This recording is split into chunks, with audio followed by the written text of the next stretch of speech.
الله أكبر الله أكبر الله أكبر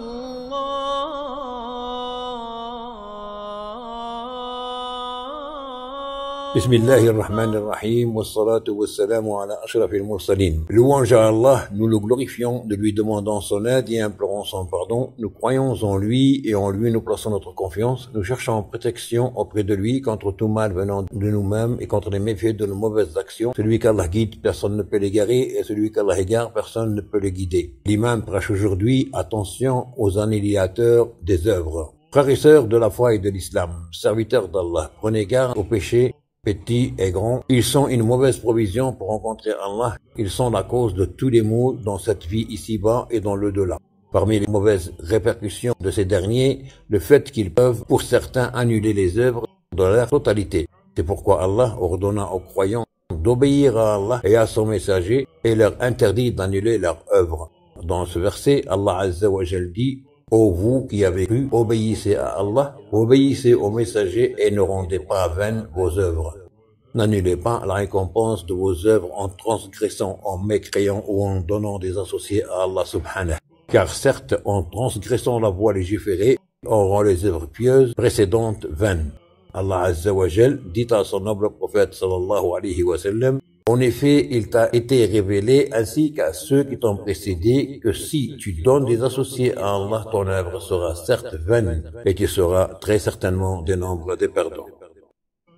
Allah Azza wa Jal dit dans le noble Coran: ô vous qui avez cru, n'élevez pas vos voix au-dessus de la voix du prophète, et ne haussez pas le ton en lui parlant comme vous le haussez les uns avec les autres. Sinon vos œuvres deviendront vaines sans que vous vous en rendiez compte. Comme il lui a été recommandé en présence du prophète sallallahu alayhi wa sallam, le musulman doit prendre cette habitude et se montrer respectueux et paisible dans sa vie. Il devra l'être aussi devant ses supérieurs comme le père, le maître, l'éducateur, etc. Le Saint-Coran a reproché aux Bédouins leur comportement irresponsable envers le prophète sallallahu alayhi wa sallam quand ils l'ont appelé à haute voix de derrière les appartements. Allah Azza wa Jal dit: ceux qui t'appellent à voix haute derrière les appartements, la plupart d'entre eux ne raisonnent pas. Par contre, les serviteurs pieux et respectueux, le Seigneur leur promet pardon et récompense. Allah Azza wa Jal dit: ceux qui auprès de messagers d'Allah baissent leur voix sont ceux dont Allah a éprouvé les cœurs par la piété. Ils auront un pardon et une énorme récompense. Sachez, serviteurs d'Allah, que commettre les interdits dans l'isolement lorsqu'on se retrouve loin des regards fait partie des choses qui rendent vaines les œuvres et les pulvérisent en poussière. Car d'après Tawban radiyallahu anhu, le messager d'Allah sallallahu alayhi wa sallam a dit: je connais des gens de ma communauté qui viendront le jour du jugement avec une bonne œuvre comme la montagne blanche de Tihama, et Allah la fera partir en fumée.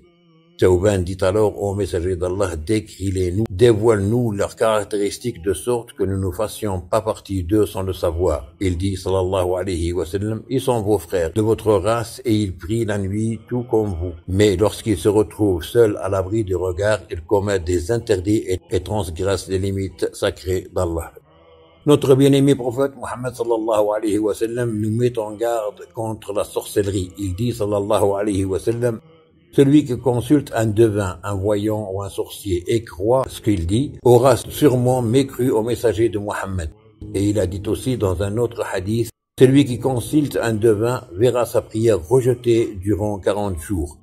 Craignez Allah, dit l'imam, et faites attention aux annihilateurs des œuvres. Sachez qu'il y a des péchés qui dissipent les bonnes œuvres. Délaissez les péchés apparents et cachés comme vous l'a ordonné votre Seigneur Allah Azza wa Jal. Et sachez qu'adorer sans intention, c'est de la souffrance. L'intention sans la sincérité, c'est de l'hypocrisie.